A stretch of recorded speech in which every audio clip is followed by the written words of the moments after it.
നമ്മൾ തലശ്ശേരിക്കാരെ സ്പെഷ്യലായിട്ടാണ് ഇറച്ചിച്ചോറ് എന്ന് പറയുന്നത്. അപ്പോൾ നിങ്ങൾക്ക് അതെങ്ങനെ ഉണ്ടാക്കാമെന്ന് ഞാൻ കാണിച്ചു തരാം.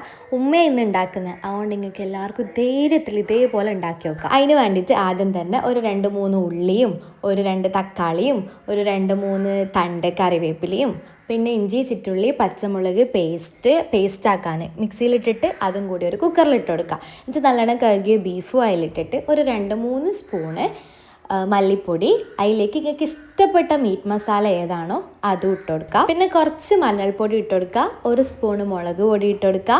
എന്നിട്ട് അതിലേക്ക് ആവശ്യത്തിന് ഉപ്പ്, നിങ്ങൾക്ക് എത്ര ഉപ്പാണ് ഇഷ്ടം അത്ര അങ്ങ് ഇട്ട് കൊടുത്തേക്ക്. എന്നിട്ട് ഇതിൻ്റെ മെയിൻ ഐറ്റം ഇങ്ങനെ കുഴച്ചെടുക്കലാണ്. അതിങ്ങനെ കുഴച്ചെടുക്കുക.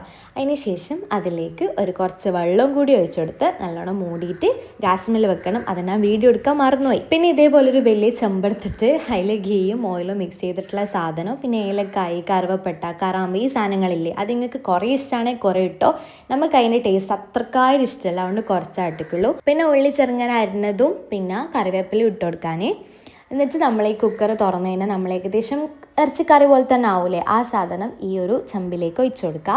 അതിലേക്ക് കുറച്ച് ചൂടുവെള്ളവും കൂടി ഒഴിച്ചിട്ട് ഉപ്പും ആവശ്യത്തിന് ഇട്ട് കൊടുക്കുക. എന്നിട്ട് ചെറുനാരങ്ങൻ്റെ പകുതി മുറിച്ചിട്ട് അതും നല്ലോണം പീന് കൊടുക്കുക. എന്നിട്ട് നല്ലോണം മിക്സ് ചെയ്യുക. പിന്നെ നമ്മൾ കഴുകി വെച്ച അരിയില്ലേ, അതും അതിലിട്ട് കൊടുത്തിട്ട് നല്ലോണം മിക്സ് ചെയ്യണം. കാരണം ഉപ്പ് എല്ലായിടത്തും ഒരേപോലെ എത്തണ്ടല്ലേ. എന്നിട്ട് നമ്മൾ മൂടി വെച്ച് കൊടുക്കുക. ഇടയ്ക്കിടയ്ക്കൊന്ന് ഇളക്കി കൊടുക്കണം. അപ്പോൾ വെള്ളം കുറവുണ്ടെങ്കിൽ കുറച്ച് ആഡ് ചെയ്ത് കൊടുക്കുക. എന്നിട്ട് നല്ലോണം മിക്സ് ചെയ്തിട്ട് മൂടി വെക്കുക. പിന്നെ കുറച്ച് മല്ലിച്ചപ്പും അതേപോലെ തന്നെ മസാലപ്പൊടികൾ ഇട്ട് കഴിഞ്ഞാൽ സെറ്റായി. അപ്പോൾ എല്ലാവരും ഒന്ന് ട്രൈ ആക്കി വെക്കുക.